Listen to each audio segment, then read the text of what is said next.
So in this third video for chapter chapter 5, section 5.3, we are going to be talking about three things. One are the number properties. We've seen these before, most of them. And then we are going to go into the different types of mental calculations you can do with fraction operations. And then, of course, we'll talk about approximations. So I want to do this one a little bit differently because you have seen most of these already. The closure, the identity, the commutative associative, you've seen those, and the distributive. Maybe not the inverses, but we've talked about all the other ones in previous videos. So I would recommend that you try pausing this right now and see if you can remember what those are, what those look like, and maybe make an example of each of these that you think would work for fractions, demonstrating each of those. It might take you a few minutes. Go ahead and pause and try that. So I will start then. Hopefully you had a chance to try that, right? Test yourself, quizzing yourself. That recall, trying to recall those is an important task when you are trying to learn. So the first thing I want to talk about is closure for addition. Closure for addition. If you remember, closure means when you start with a certain type of number from a given set and you do an operation, you still get another number in that set. So basically, this says the sum of any two fractions is going to be another unique fraction. That's it. And we can do that. All the problems we've done so far with adding fractions demonstrated that. If you take -2/3 and you want to add it to 4/5, that of course requires a common denominator. So we multiply by 5 here, multiply by 3 here. We get -10/15 plus 12/15, which is 2/15, a fraction. We start with two fractions, we add, and we get a fraction as a result. Okay, so again, we can demonstrate that with any number of different fractions. The next one is closure for multiplication. Again, same thing occurs. Let's take those same two fractions, -2/3, and let's multiply it by 4/5. Multiplying straight across, we see we get -8/15, which of course is a fraction. Again, you're starting with two fractions, you are multiplying them, and your result is going to be a fraction. One note that I will say, sometimes when you do multiply fractions, you could end up with well, if you multiply a fraction times a whole number, you could end up with a whole number. But when you're multiplying a fraction times a fraction, yeah, you will, if they're proper fractions, you'll end up with another proper fraction. So then we go to the identity properties. So do you recall what the identity properties were? Remember, identity is who you are. It's what you are. And so for addition, think, what do I add to keep myself the same? 0. So the identity for addition, even with fractions, is 0. 5/6 plus 0 is still equal to 5/6. So identity properties, again, you're doing some operation, you're going to keep the number the same. So what is the thing that you're going to be adding? It's 0. Then we went to identity for multiplication. The identity for multiplication. So if we add 0 to keep numbers the same, we multiply by 1. So 1 times -4/5 is still -4/5. We start and end with the same fraction. Why? Because we multiplied by the identity. 1 is the identity for multiplication. And then this doesn't matter if it's whole numbers or if it is fractions. So then we go and talk about the commutative property. Addition is commutative, whether you're working with whole numbers, integers, or in this case, fractions. And so let's do 1/5, just to prove this, 1/5 plus 2/5. I'll just start with common denominators to make it a little bit easier. This would be equal to, and I'm going to show sort of all of the behind the scenes steps.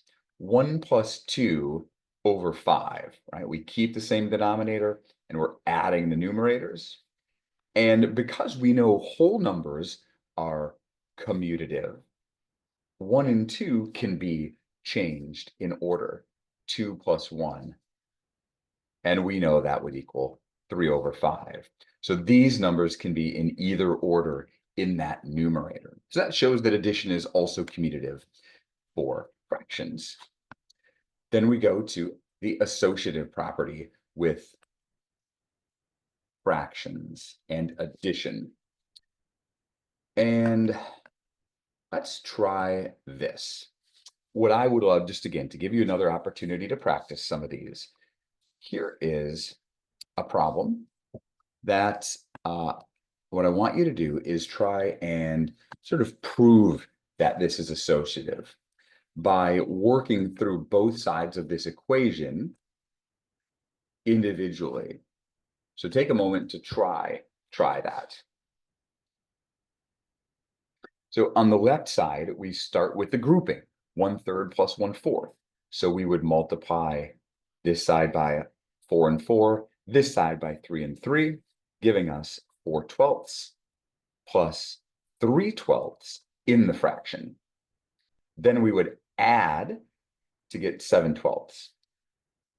If I bring that plus 1/6 down, I would then have to get a common denominator by multiplying this one by 2 to get 7/12 plus 2/12. I then add the numbers on top to get 9/12. And of course, we'd reduce that to 3/4. Let's check to make sure this one also yields the same result. Over here, we start with the denominator of 12. So I'll multiply these by 3 and these by 2. That would get me that 12 is my common denominator. So that's 3/12 plus 2/12 inside the parenthesis. Add them to get 5/12. Bring down my 1/3 and my plus. Now let's get a common denominator here. I will multiply these by 4 to get 4/12 plus 5/12. 4 plus 5 is 9. Notice how 7 plus 2, 4 plus 5, both give us 9/12, which reduce to 3/4. So we can see that fractions are commutative under addition. As is multiplication. Multiplication also is commutative when using fractions. So let's try another one of these. So here is 1/2 times 1/3. 1/2 times 1/3 is going to be 1/6. We would get the same thing if we did 1/3 times 1/2. It's still going to be 1/6, right? These orders, it doesn't matter, right? The order doesn't matter. Remember, commutative is you flip-flop around the sign, go in one direction, and then you turn around and you come back in the other direction. So multiplication is commutative.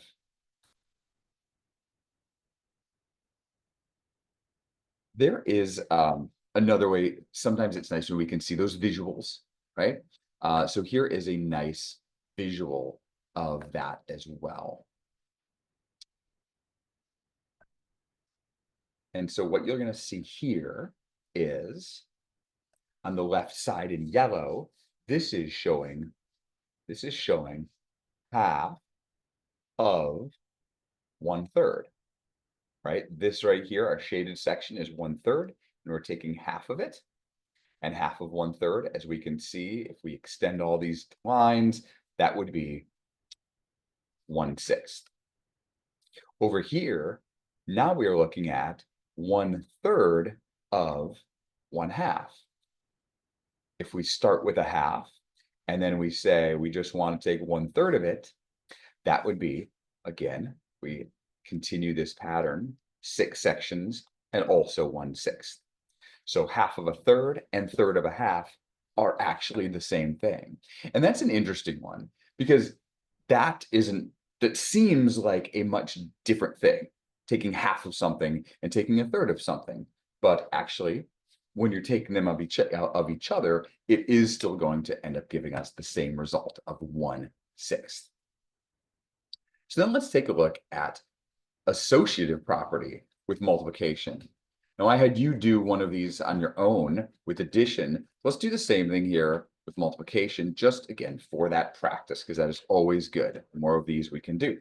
So go ahead and try to work this one out, proving that both sides of that equation would be the same. So I took the liberty of working this out while you did. And over here on the left-hand side, remember with fractions, we are just multiplying the numerators and then multiplying the denominators. 1 times 3, 2 times 4 is 3/8. Bring down the times 1/5. Then 3 times 1 is 3. 8 times 5 is 40. So we end up with 3/40. Doing it the same way on the right, 3 times 1 across the top and 4 times 5 is 3/20. Bring down the 1/2. 1/2 times 3, 20. 1 times 3, 2 times 20 is 3/40. And hopefully that also starts to make sense, because what we're really doing is multiplying the same 3 numbers here as we are here. 2, 4, and 5, 2, 4, and 5. And just like whole numbers are commutative, you're going to get the same denominator from multiplying the same 3 numbers. And then the same, of course, applies for those numerators. So multiplication also is associative. We remember the distributive property, hopefully. So the distributive property works also when we are doing fractions. So let's take a look at one of these. I'm going to just show you the full example here of what that would look like. Remember, the distributive property shows a single number out front times a sum or difference of numbers, something plus or minus something. And then we take the original number on the outside and multiply it by both of the terms on the inside. So we have 1/2 times 3/4, this one, and 1/2 times 7/10, this one. And because this was addition, so is this. So let's go ahead and finish this up. 1 times 3 is 3 over 2 times 4, which is 8. Over here, we have 1 times 7 over 2 times 10, which is 20. And then, of course, we would need our common denominator. So to me, that looks like it's going to be 40. Multiplying by 5 for this fraction gives me 15/40. 2 by this fraction gives me 14/20. And our final sum then equals, our final sum is 29/20. And then what we want to do is verify that by checking this one over here. So if we had worked this out the traditional way of just using the order of operations, we would have first gotten our common denominator inside the fraction, making this a denominator of 20 by doing the left one times 5 and the right one times 2. That gives us 15/20 plus 14/20 in parentheses. And then we add the numerators to get 29/20 times 1/2. We multiply the numerators, multiply the denominators, and we get 29/40. Same answer, same thing. So we can do that either way. Again, remember the distributive property is almost like an alternative to the order of operations when your situation calls for it, when you have that multiplication times a sum. So those were all the properties that we were familiar with. We had seen those before. The inverse properties may be new to us. And so for every fraction, there is another fraction, and we often call it its opposite. We talked about these in the conversation around integers, right? We can also think of this as the opposite, so that the sum of the two fractions is equal to 0. And so 3/4, if we start with 3/4 and we want to add something to it to have the result be 0, what would that be? It would be negative 3/4. It's that opposite. Remember when we talked about integers and we examined opposites across a number line? It works the same way for fractions. A positive and a negative of the same number are going to be opposites. So we say the inverse for addition, 3/4 plus negative 3/4. This is a crucial property that we use all the time when we are solving equations. You often don't show it when you're doing that algebra, but this is the underlying property that allows you to solve equations the way that we do. That's something that we'll look at later. Inverses for multiplications or for multiplication.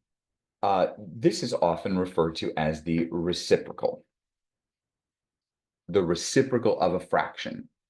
And the reciprocal of a fraction is the fraction that you would multiply by to get a number, to get an answer of 1. So 3/8 times some fraction is equal to 1. What fraction would that be? It is the inverse. It's the reciprocal, where we reverse the order of the numbers. The numerator goes on the bottom and the denominator goes on top. And so when you do that, 3 times 8 is 24. 8 times 3 is 24. And any fraction where the numerator and denominator are equal is just equal to 1. So that is going to be true for any fraction. Pick any fraction you want. 17 over 91 times 91 over 17 is always going to equal 1, as long as this is the reciprocal of that. So that's those inverses that we were talking about. So that's a new property. And so just to practice that a little bit, what I'd like you to do is see if you can find the multiplicative, I love this word, the multiplicative inverse. It's a fun word to say. See if you can find the multiplicative inverse of these two fractions. Take a moment to do that.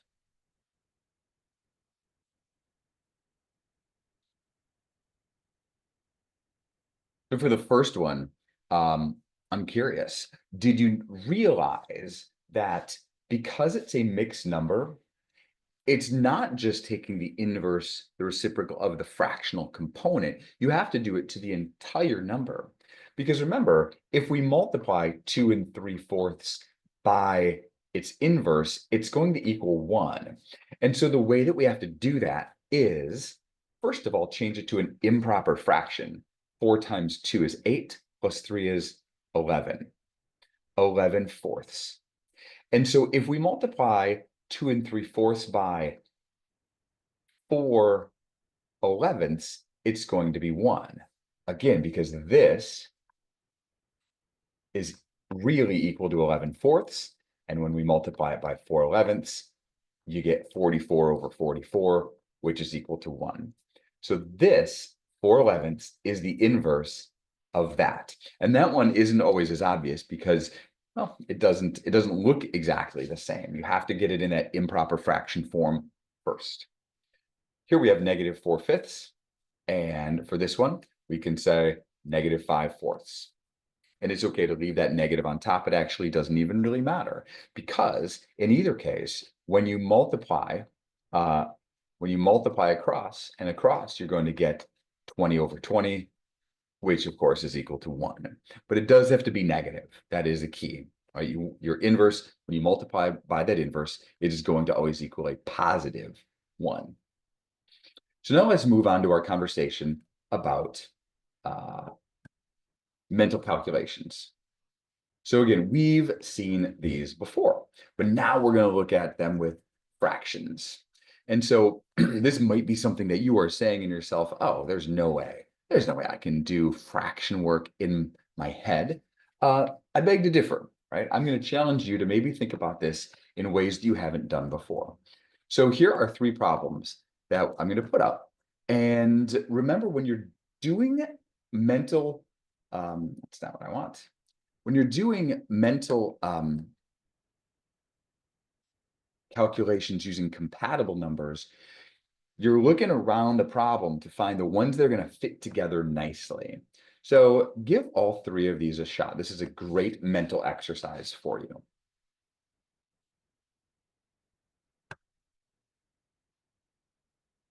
So if you did that, for number 1, the first thing I notice is that these numbers work very nicely together because they have common denominators. They are mixed numbers that have common denominators, and the fractional components add up to a whole. 1/5 plus 4/5 is 1, plus the 2 and the 1 that were already out front them is going to be 4. 2 plus 1 is 3, plus the fractions makes 4. And then we just have another fraction to put at the end, right? We got 4 plus 2/3, which is 4 2/3. So again, these fit together perfectly to make another 1 whole. Let's look at number 2. Number 2, when I look at this one, I see, first of all, that I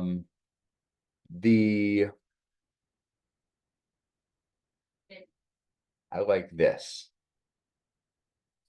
I noticed that, actually, I take that back. I do not. I notice, erase that.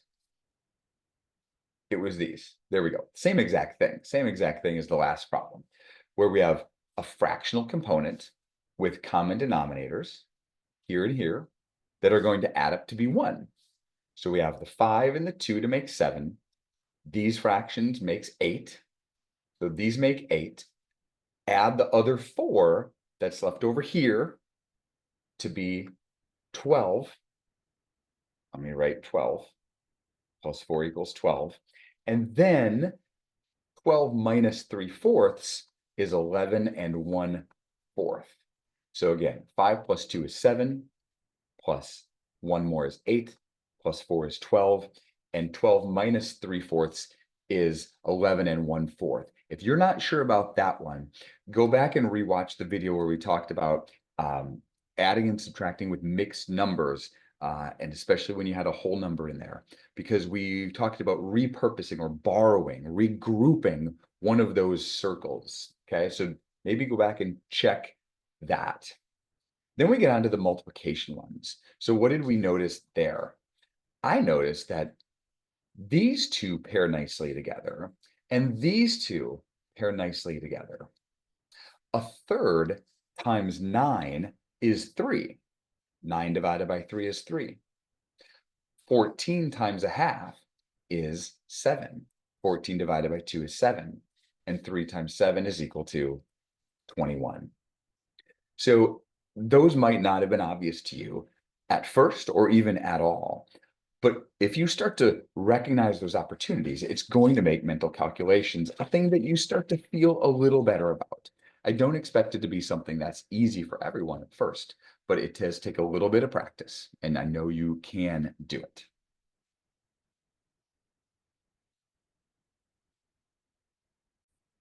But this is a really important one because this one comes up all the time. And I always see people struggle with these when really they should be very doable. When we have a fraction times a whole number, in fact, we just saw that in the previous problem, a fraction times a whole number. This is very doable if the whole number is divisible by that denominator. If it is, then what we're really doing with these is thinking 24 divided by 3 is 8. This part of the problem, 24 over 3, that's how you want to think about that. It cancels out to be 8. And then we're left with 2 times 8 to be 16. So anytime you have a fraction times a whole number, here's another one. 3/4 times 20. 20 is divisible by 4, 5 times. So 3 times 5 is 15. That is a really nice one that not enough people take advantage of. So I want you to go ahead and try several of these for practice as well. Take each one of these and let me try to move this. There we go. So we got 3 different problems. Go ahead and try those. Again, we can do these mentally. And I'm going to do these mentally. I'm just going to talk you through them. Here's our whole number. Here's our denominator. 32 divided by 8 is 4, times 5 is 20. That's it. What's happening is this. 32 divided by 8, and then 5 times 4. Here we have negative 54 divided by 9 is negative 6, times 5 is negative 30. Again, these cancel to be 6. Negative 6 times 5 is negative 30. Last one, 4/3 times 18. 18 divided by 3 is 6. 4 times 6 is 24. That's what's happening. Okay, so start to look at places that you can take advantage of that if that is something that you haven't always done in the past. So I'm not going to lie, this next one, substitutions for mental calculations.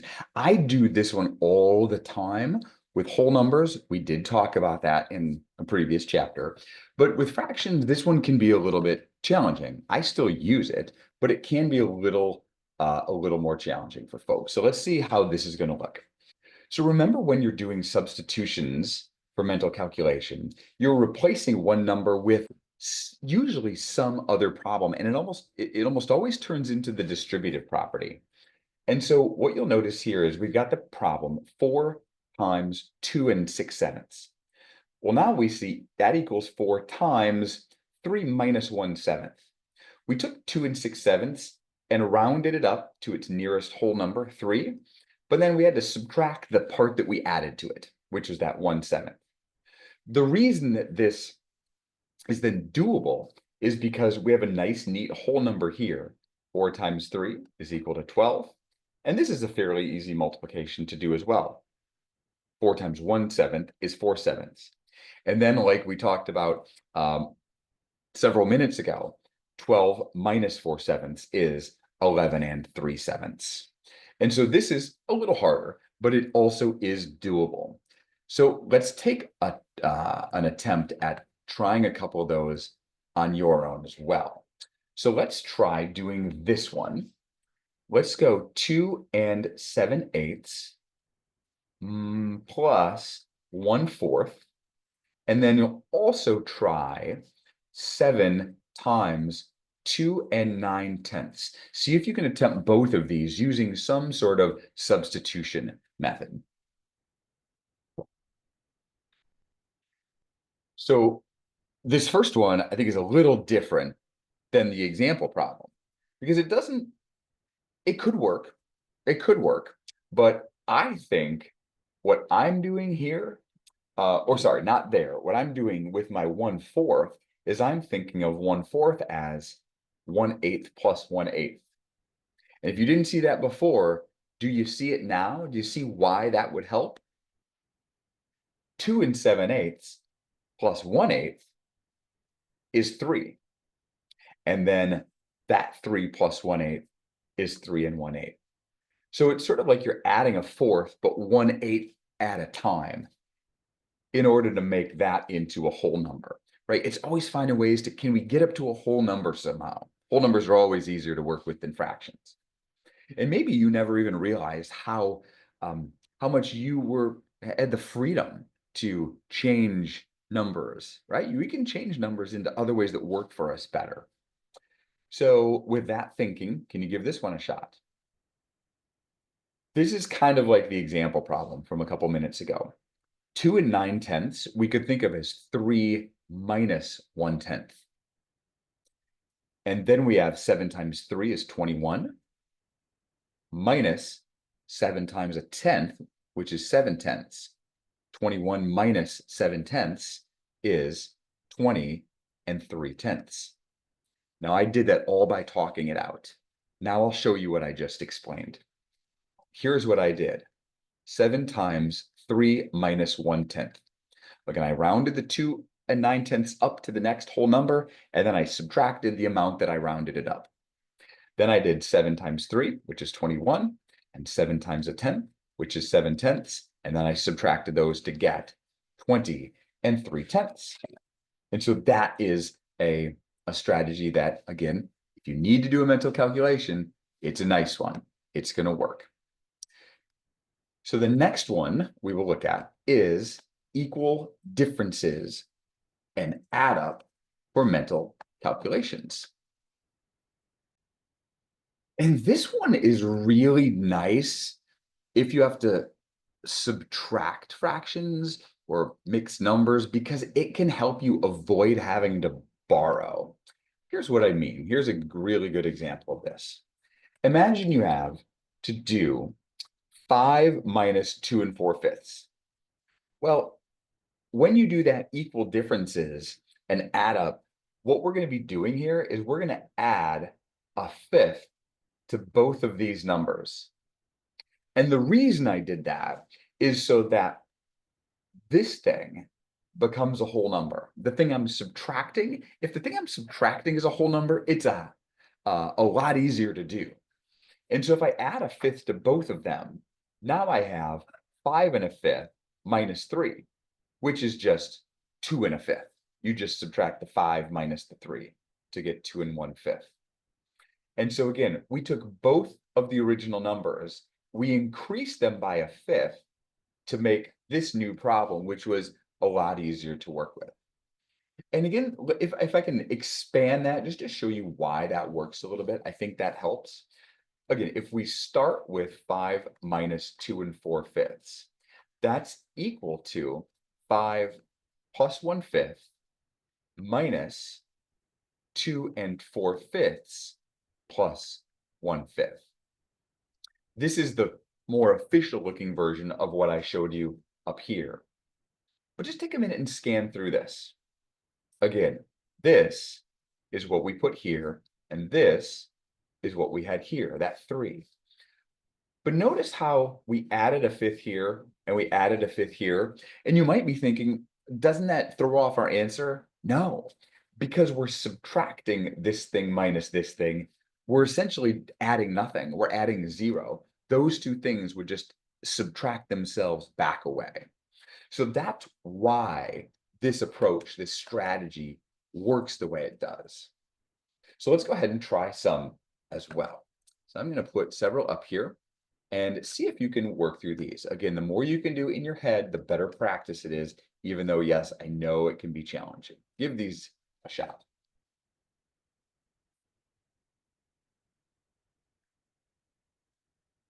So let's see. So for this first one, 3 2/8 minus 1 7/8. So what I might do there is add an 8 to both of them so that this becomes 2. This is now 3 3/8. This is 2, and 3 minus 2 is 1, and then 3/8. I'm sorry, I wrote that incorrectly. 1 3/8. So again, I added an 8th to both of the numbers so that this one would go up to a whole number. So let's try it here. So what do you have to add here to make this become a whole number? 1/10. I have to add 1/10. And then I add 1/10 here, which makes it 5 4/10. 5 4/10 minus 4 is 1 4/10, which reduces to 1 2/5. So for this last one, we are doing something a little bit different, right? You have to add 2/5 to this one in order to make it up into its whole number, not just 1, but 2. I'm going to just talk through this one. If I add 2/5 to both of these numbers, I have 6 3/5 minus 3, which is 3 3/5. Okay, it works the same way as these, but if we're practicing doing them mentally, sometimes we just have to talk them out. Again, add 2/5, add 2/5. This becomes 3/5, and then we have 6 minus 3 to get 3. So again, that's such good practice for you to continue to work on doing those in your heads. All right, and then the last strategy we have for mental calculations is equal quotients, equal quotients. And this one is more or less sort of a revisitation of our standard procedure for dividing with fractions, but it does allow you to do these in your head. And so the equal quotients is when we multiply or divide both numbers by the same things. And that's so we can do that when we're dividing. So we do it in a way that makes us get a nice number. Again, what we're going to do is try to make that into a whole number. Currently, it's 1/4.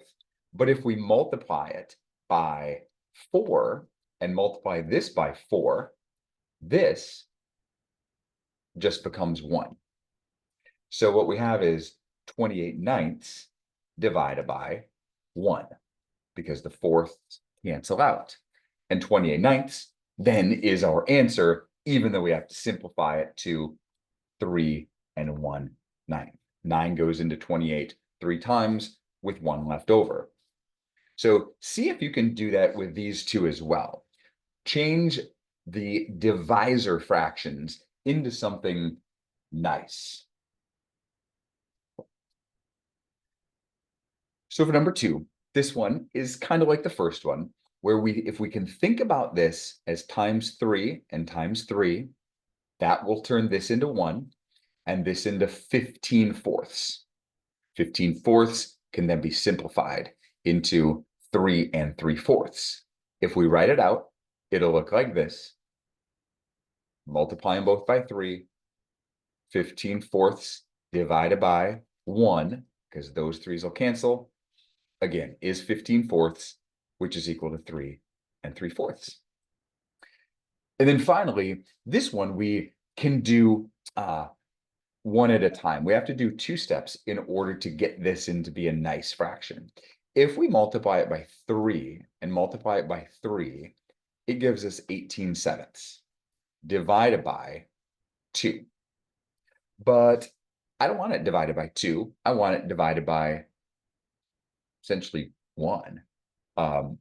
And so we can cut this in half, and we can cut this in half, which gives us 9/7 divided by 1, right? So it's, again, another way for us to just sort of play with the numbers and play with the fractions to make it a little easier to work with.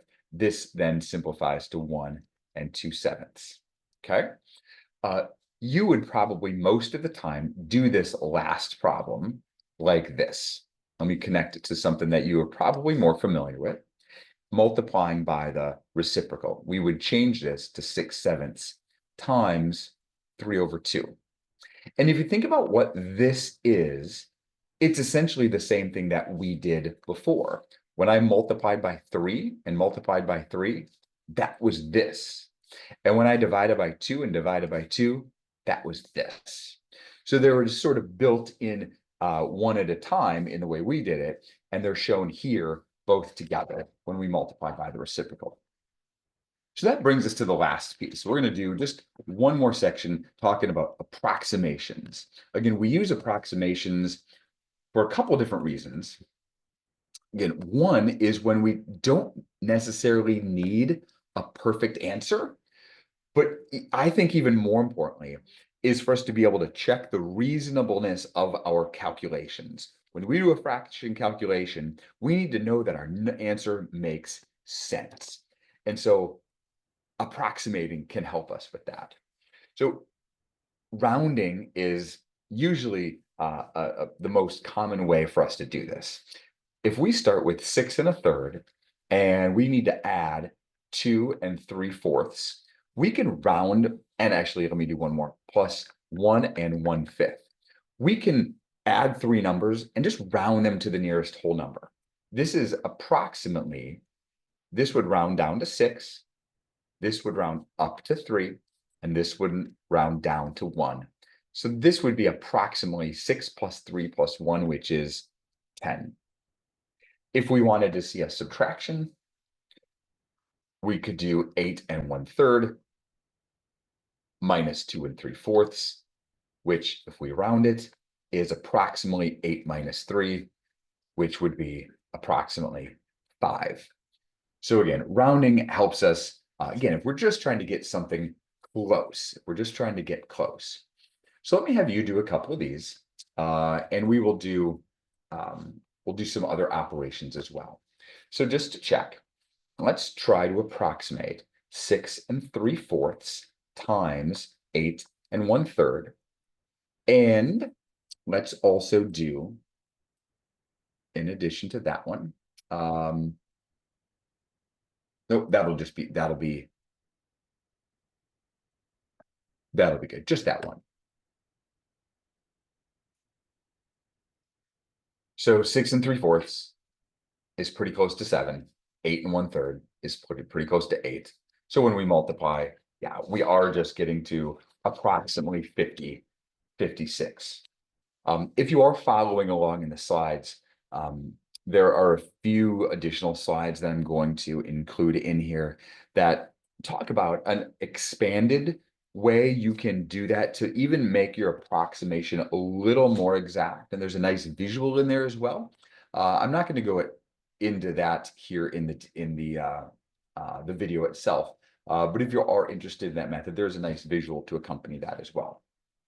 So the last thing we will talk about are compatible numbers for approximations. Now, this is one that I do use quite frequently. Imagine you have this problem, 2/7 times 20.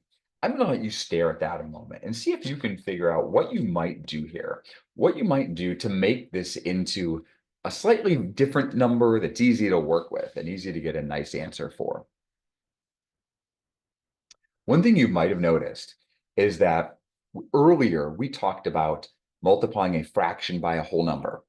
And as long as the whole number was divisible by the denominator, then you could just do that division and cancel. This one is not, but it's close. 20, we could just replace with a 21. That's pretty close to it. When we do that, now 21 is divisible by 7 to get 3. And 2 times 3 is 6.